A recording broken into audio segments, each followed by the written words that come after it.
Whatever's out there, I want you to know I'm ready for it. I'm going to appreciate all of it, especially the food. I don't mind if I only have a year left, or a month, or a single week. I'd be happy with one new day. I can already imagine the sun on my face.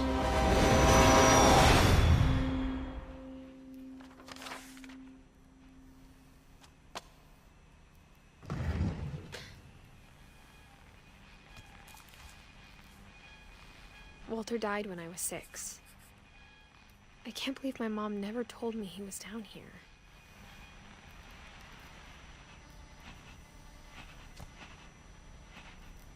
I'm sure my mom was trying to protect me.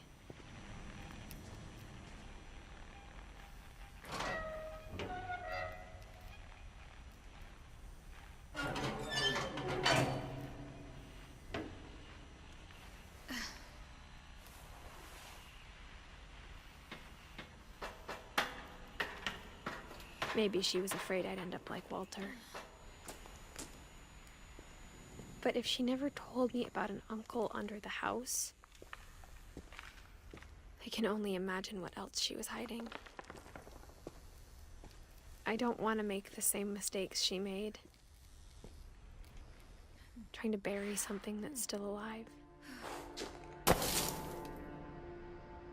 Now that there's only one of us left, or maybe 2,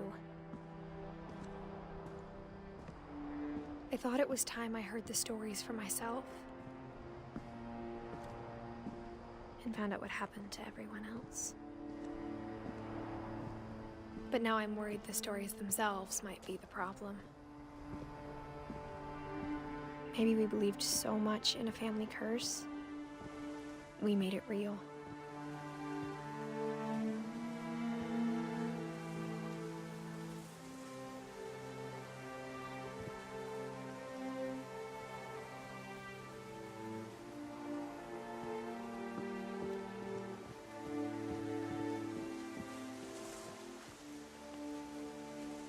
I don't know if I should even be writing this.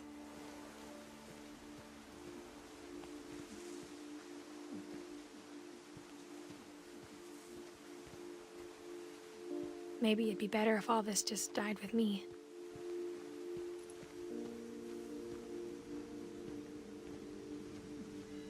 But I thought you should know about your family.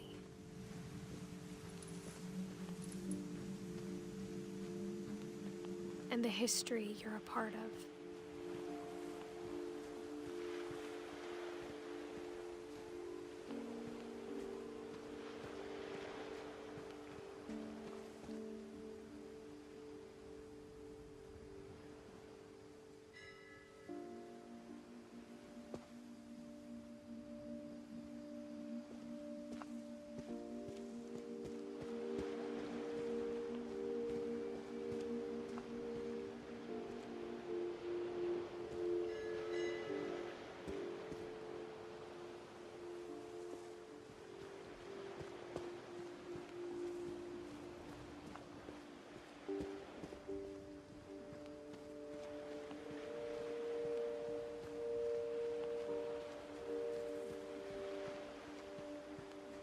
Though to be honest, I feel as lost as you probably do right now. I think the people in these stories believed them, for what that's worth.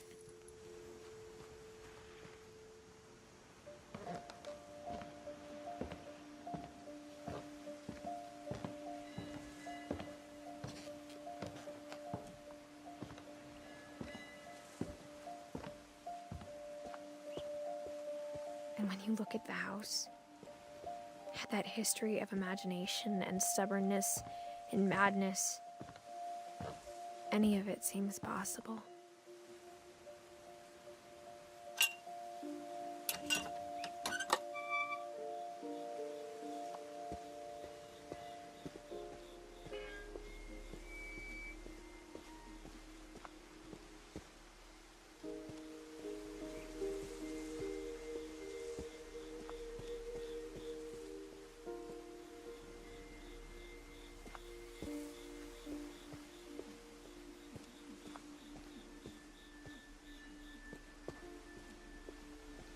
think we've been surrounded by death for so long, we've just gotten used to it. What kind of family finishes building a cemetery before starting the house?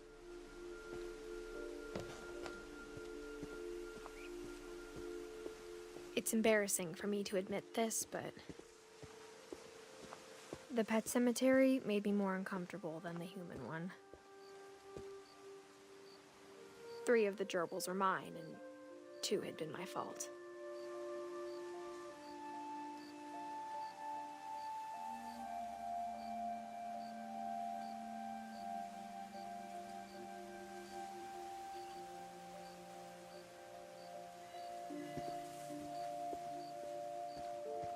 Sven built the house, but it was Edith who designed the cemetery.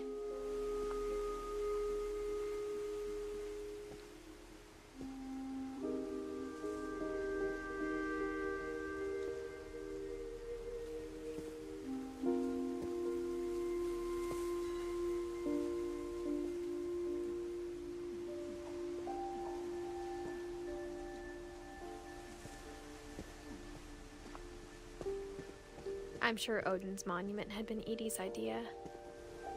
My mom was always trying to move on, but for Edie, the past never went away.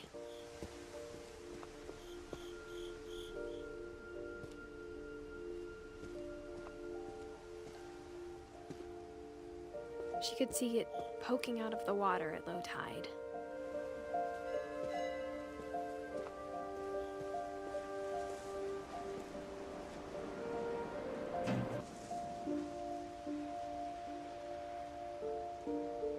Edie said she dreamed about the old house every night.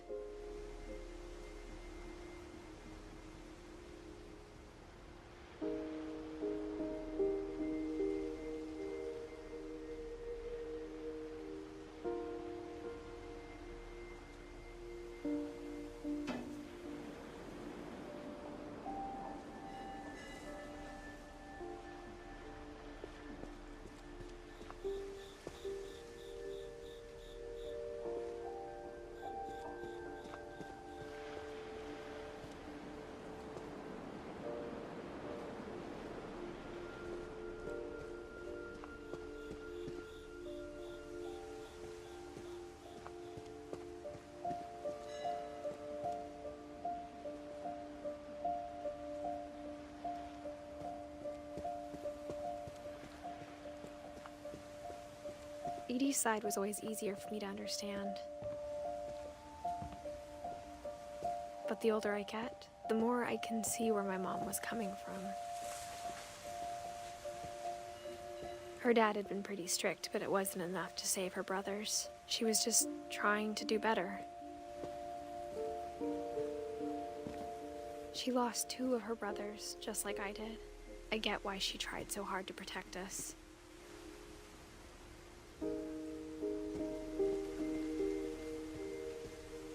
There's so many things I wish I could ask my mom now.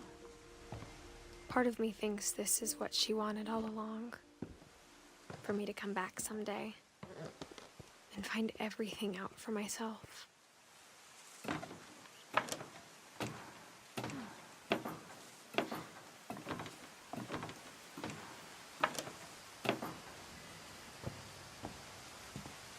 But looking back on it now,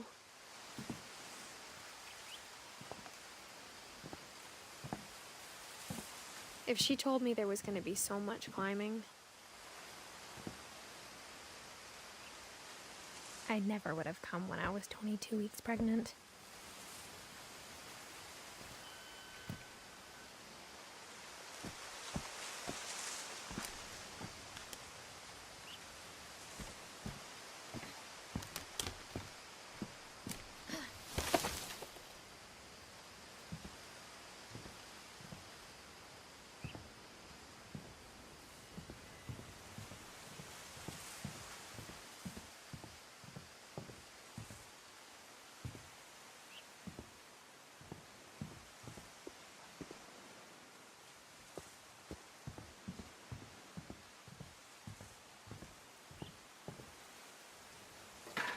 I never met Grandpa Sam, but I think he and my mom had a lot in common.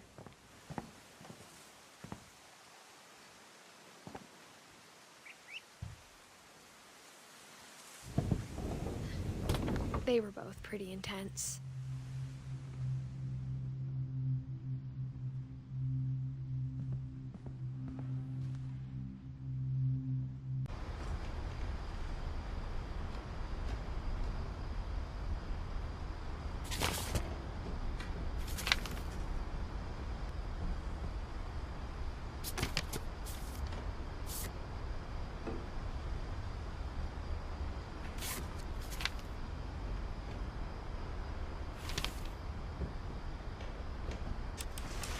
Dawn, I promise, you'll never forget this weekend. Yes, sir. These memories are gonna last a lifetime. Am I gonna have to shoot anything? It's a hunting trip, Dawn. Shooting is strongly encouraged.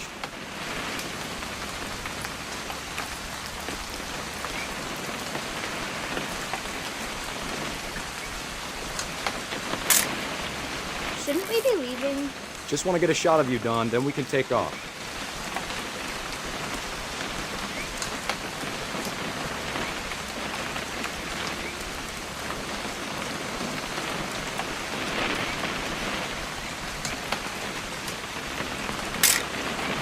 I'm over here, Dad.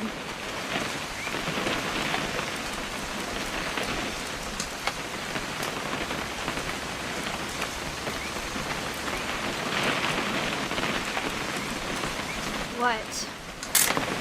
Perfect. It's gonna rain the whole weekend, isn't it?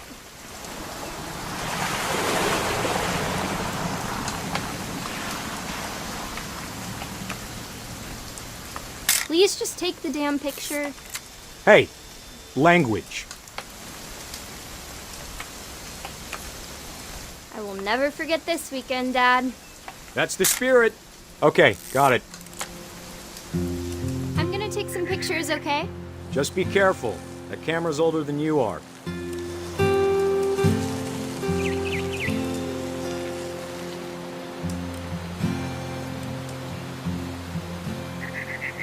You're right, Dad. It's starting to clear up. Still freezing, though.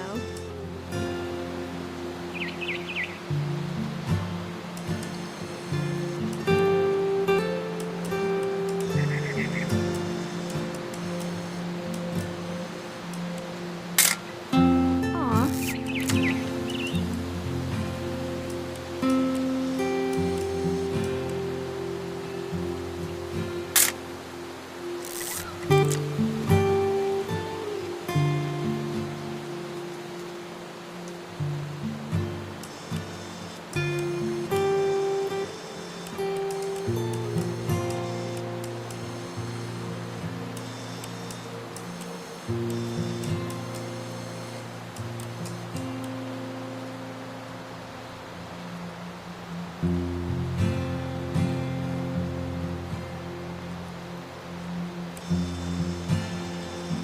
Definitely should not have drunk all that coffee.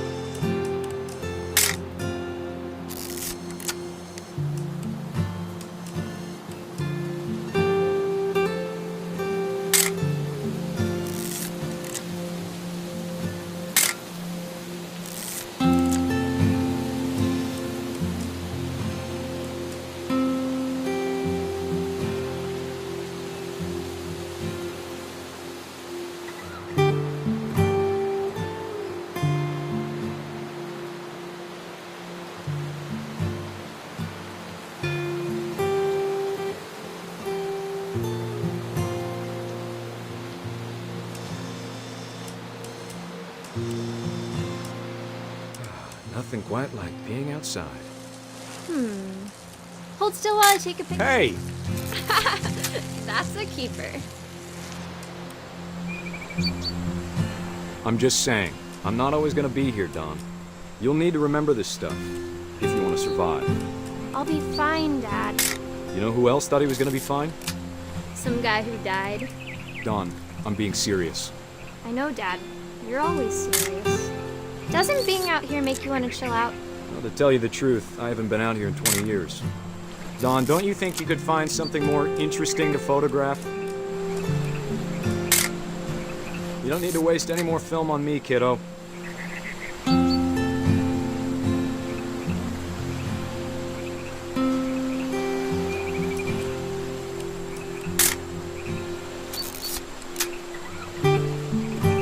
Last time I was with my brother Calvin. Man, that was a great trip. Your grandpa Sven taught us how to fish, how to build a fire. We found an old logging trail. There were deer everywhere. I bet if I could remember where that trail was, we'd spot a buck for you in no time. Give me a minute to check the map.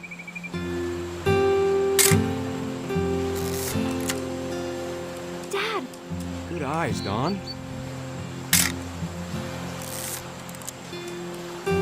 Before you take the shot, let me get a picture of you.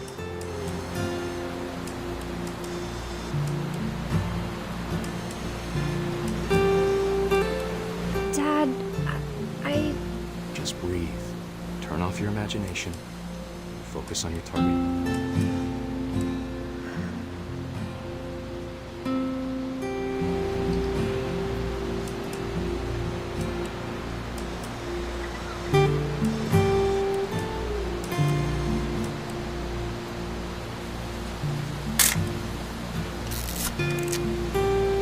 Let me get behind you. Do I have to do this? Don, you don't have to do anything. But if you want to survive, you'll need to be strong.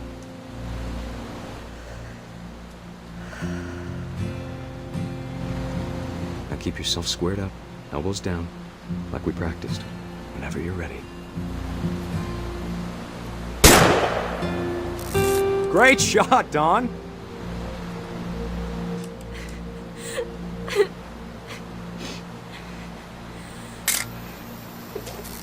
I'm proud of you, Don. Always remember that, okay?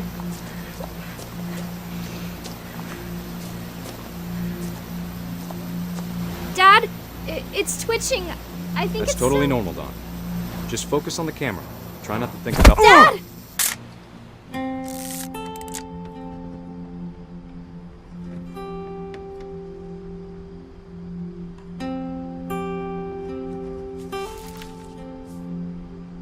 Of all these stories, that's the one I wish most that my mom had told me.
Sam spent his life shooting photos, but Mom said he got nervous being in front of the camera. I guess we're all afraid of something.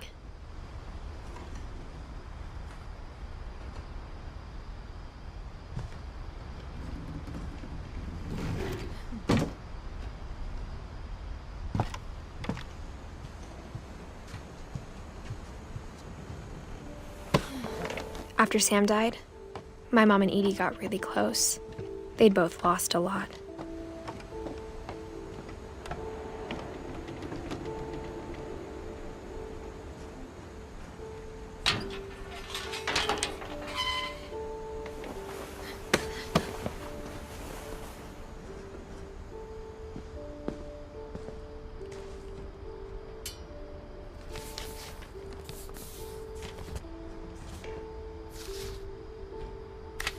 Dear Kay, do you remember the way Gregory used to laugh when he thought he was alone?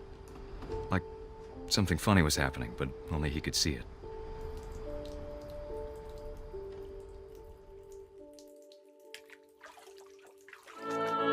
I think he saw things the rest of us don't.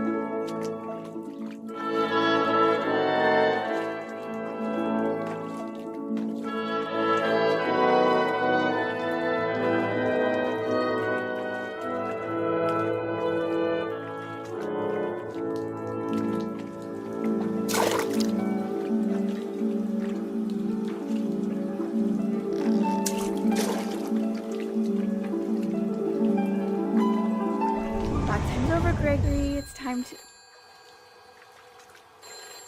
Hold on, sweetie.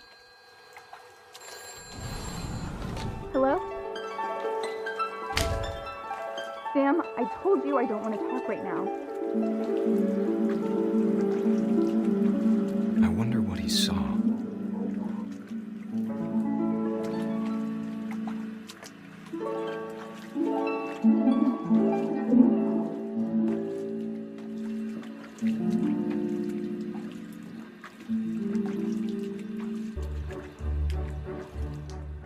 You reminded me so much of Calvin. Lost in his imagination.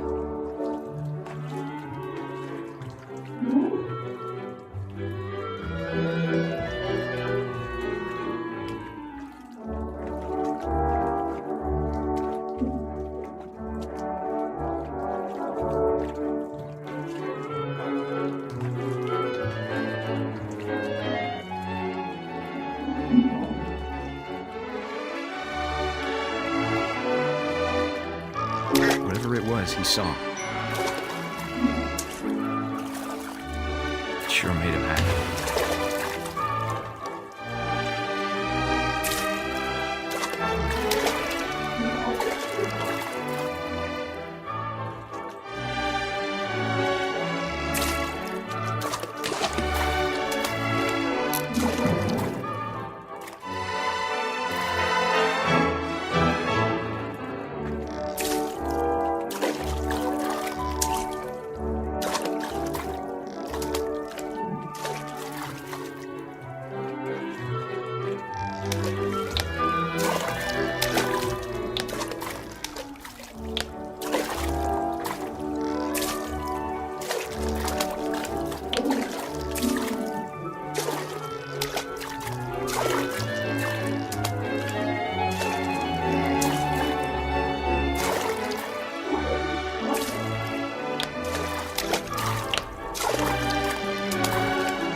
I know how silly it sounds.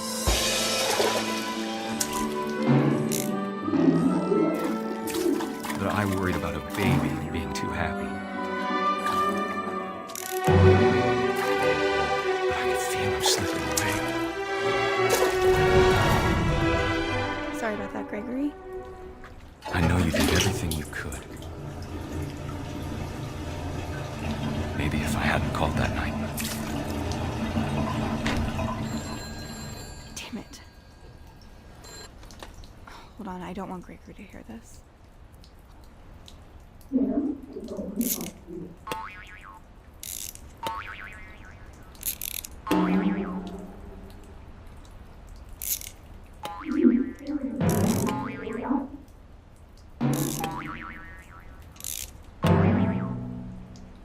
I wish he could have told us about the world he saw.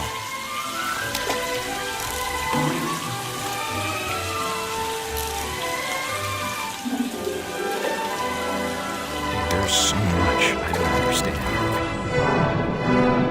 About Gregory. About everything.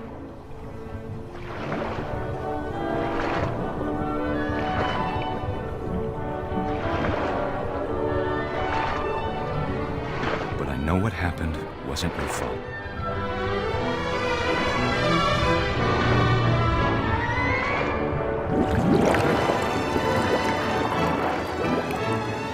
I'm sure he's happy. And he'd want you to be happy too. Good luck, Kay. Love, Sam.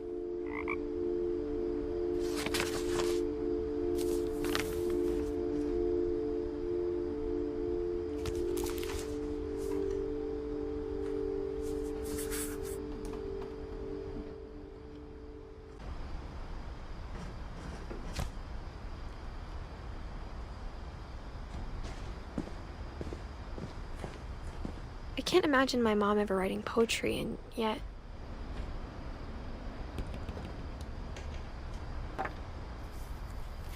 A poem for Gus, who always said the wedding was a bad idea. Our father never hit us kids, at least not very hard, before the day my brother said with teenage disregard that he'd be dead before he'd see a wedding in our yard.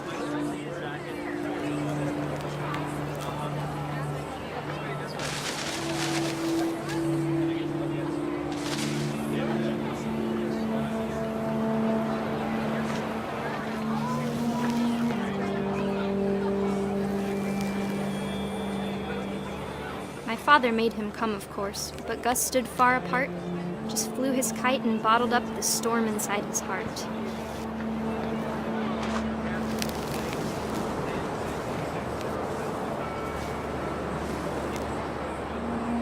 I tried to talk him out of it, but though he'd never met her, "We don't need a stepmom," were the words that I now pronounce you husband and wife.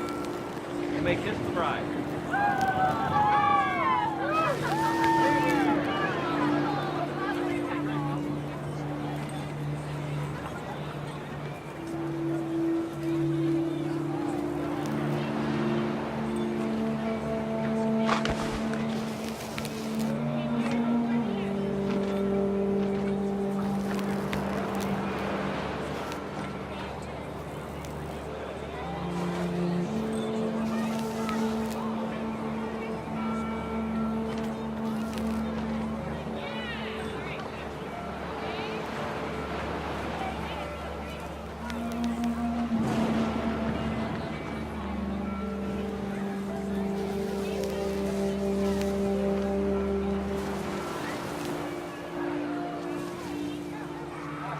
When the time for photos came, Dad ordered him to come here.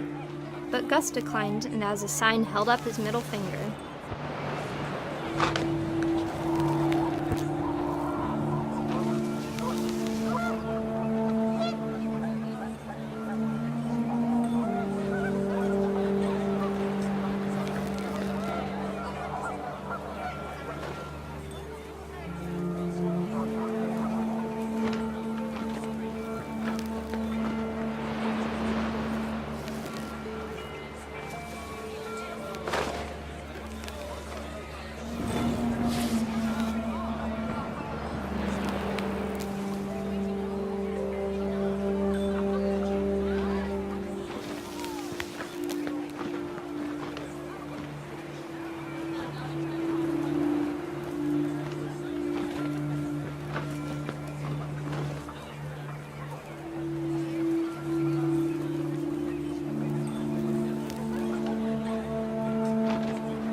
The wind picked up, and panicked geese appeared and quickly went. But all the humans did that day was go inside the tent.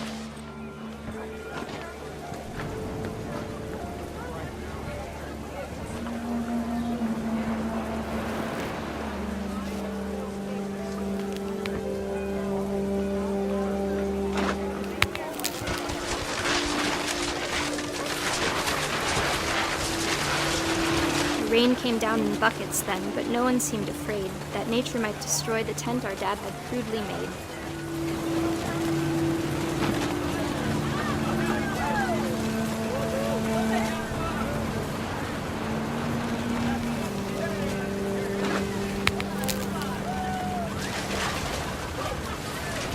The thunder sounded much too close and full of angry power. But all my father said to this was, "Make the music louder."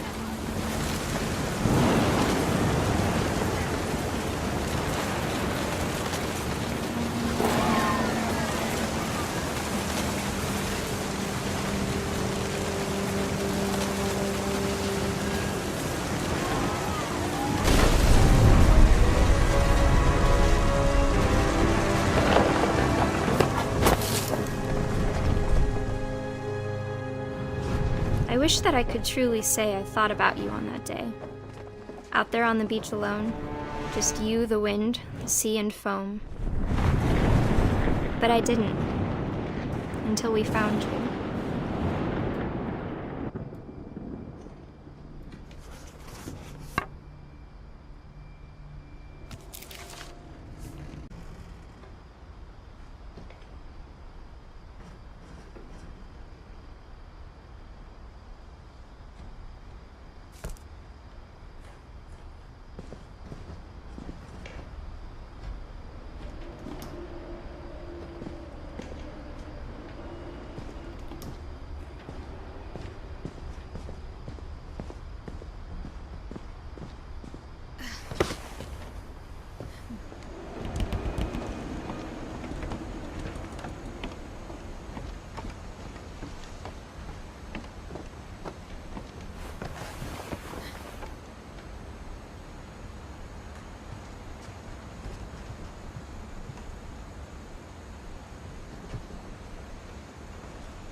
My mom moved up to the loft after her brothers died.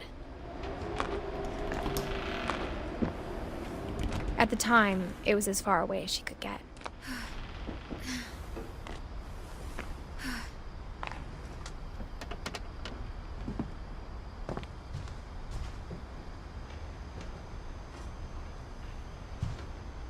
Religion was another thing my mom never talked about, but I think it helped her a lot after her dad died.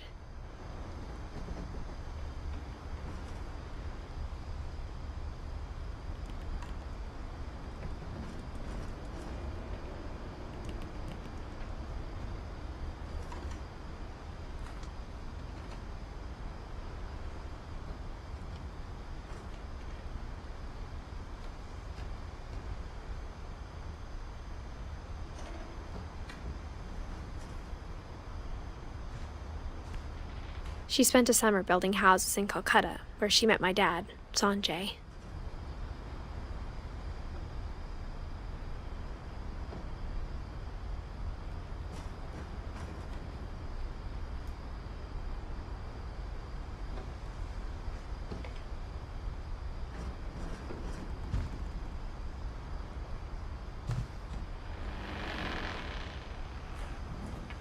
My mom moved to India a week after graduation and got a job teaching English. Louis was born a year later. When my dad died, I don't think Mom knew where else to go. I'm sure Edie was happy to have her back.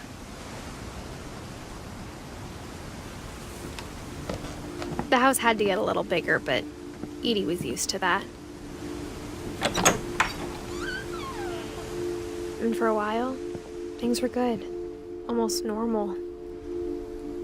But it didn't last.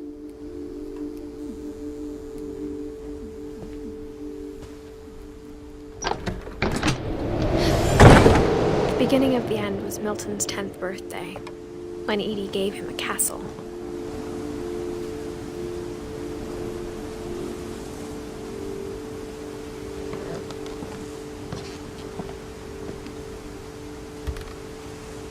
After Milton disappeared, the only thing he left behind was a room full of paintings.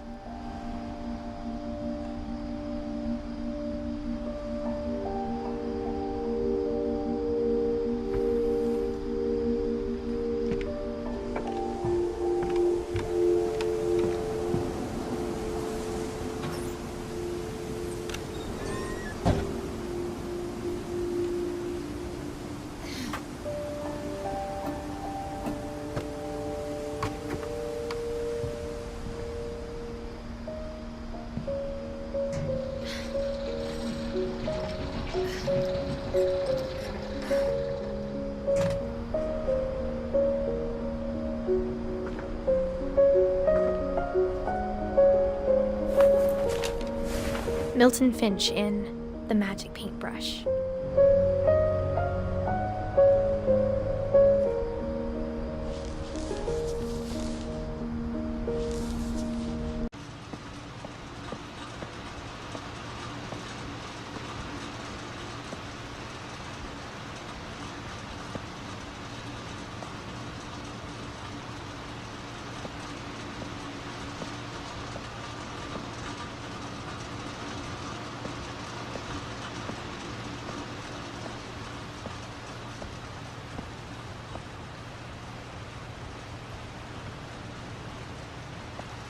Began to forget the world we know.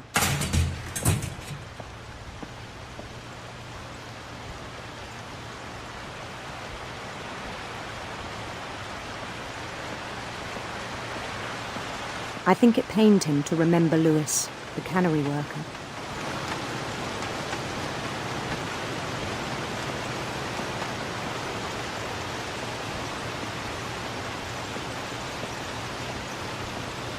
He began to despise the man with a royal contempt.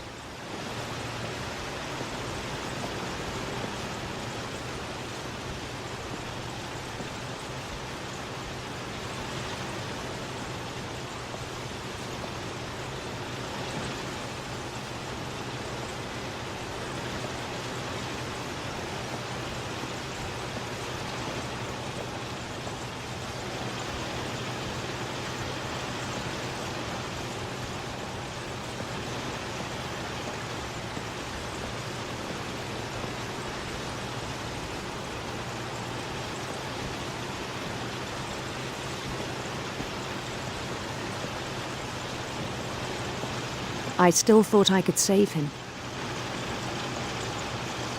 Even after he said he was being crowned king over all the lands of wonder. The palace would be packed with his companions.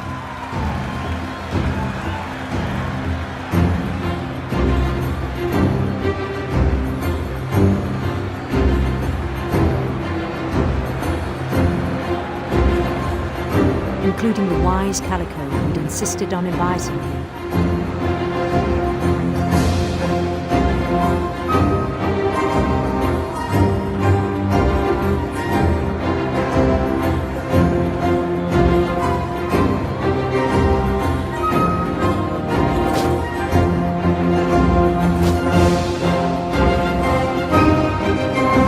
His queen waited, holding his crown.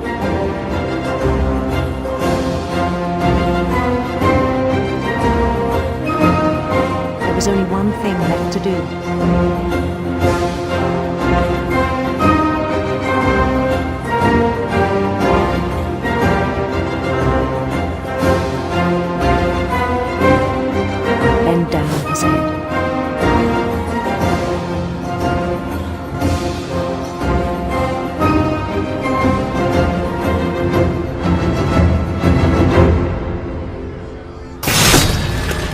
rest, I think you know. Mrs. Finch, your son was a kind man who will be missed by all of us who knew him.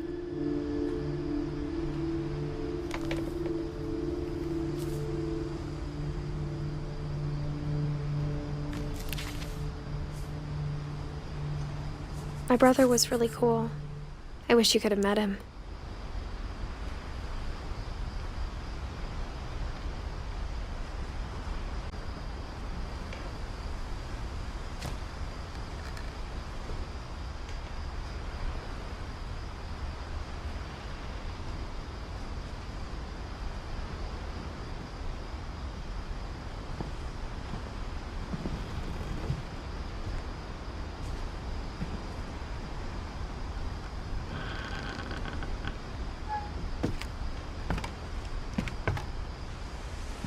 On the way back from Lewis's funeral, my mom told me to start packing.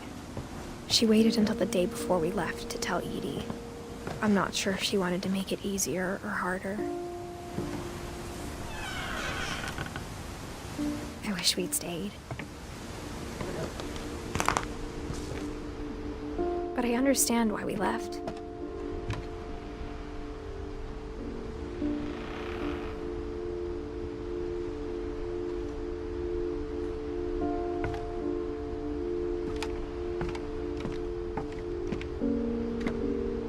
My mom ended up leaving everything behind.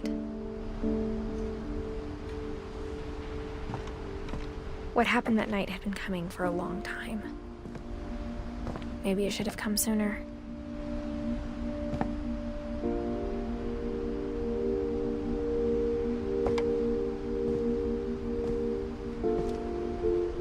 But it had to end one way or another. All that's left now is to tell you about that last night.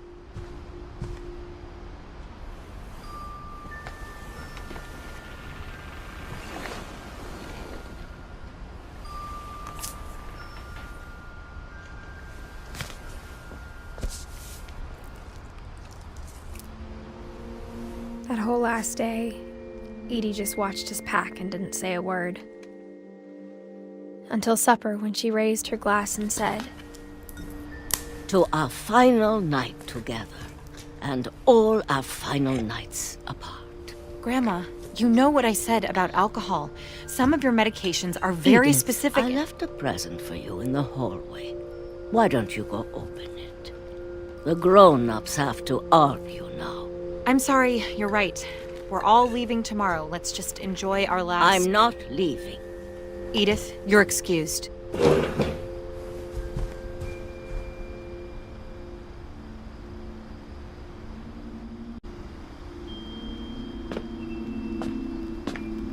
The power had been shut off that morning, but Edie always had plenty of candles. When my mom sealed the library, I don't think she knew about the other entrance, or that Edie had a key to it.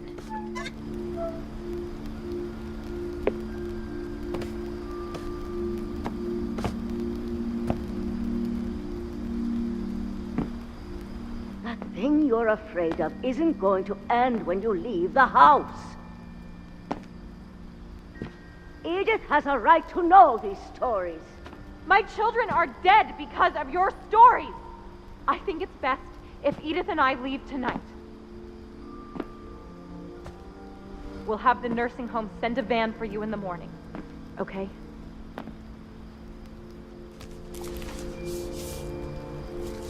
Dear Edith, there's so many stories I wish I could tell you, but there's only time for one. This is about what happened on the night you were born. That night, the tide went way, way out.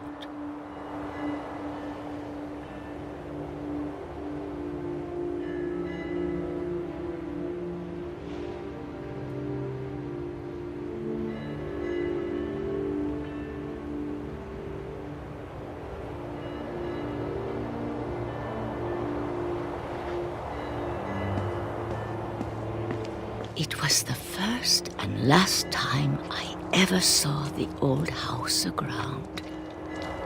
There'd been an earthquake out in the middle of the ocean. They called it the lowest tide in 1,000 years. years. God, it smelled awful. You know, I've seen that house every day of my life. But I never thought I'd go back to it. When the fog rolled in, I lost my way.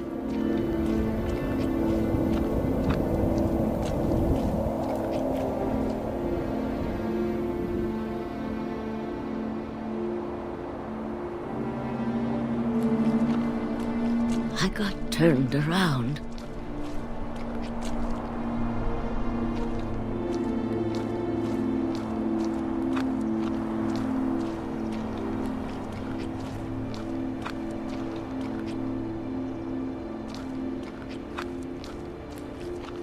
For a while, I wandered.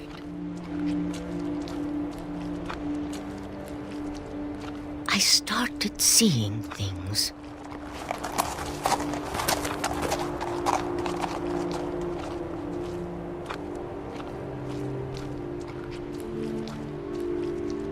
Things I'd forgotten had ever existed.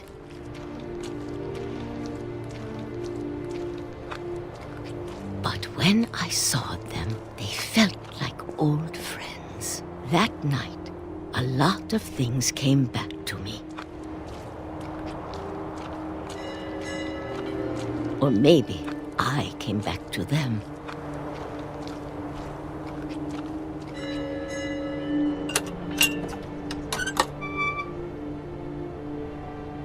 Things I can't explain, but that I need you to try and... Edith, what are you doing in here? It's mine. Edith! Mom, you're gonna rip it! Let go!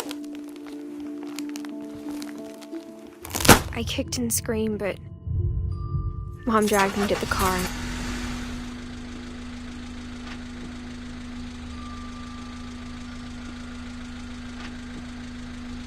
I never saw Great-Grandma Edie again. The next morning, the band came to pick her up, but she was already gone. After that, we moved around a lot.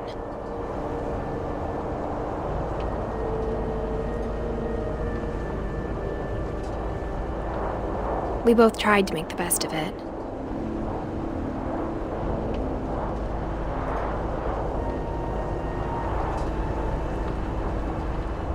A few years went by.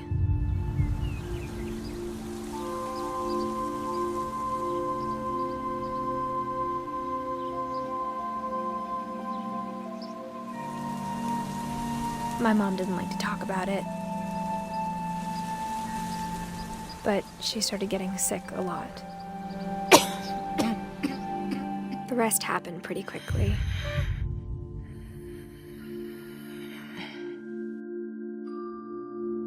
She got better for a while,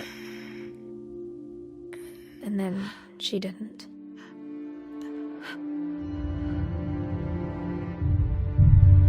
And then I was alone.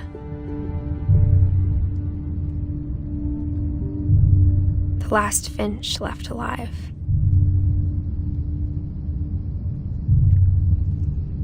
Until I found out about you. I'm still not sure what to tell you about all this. If we lived forever, maybe we'd have time to understand things. But as it is, I think the best we can do is try to open our eyes. And appreciate how strange and brief all of this is.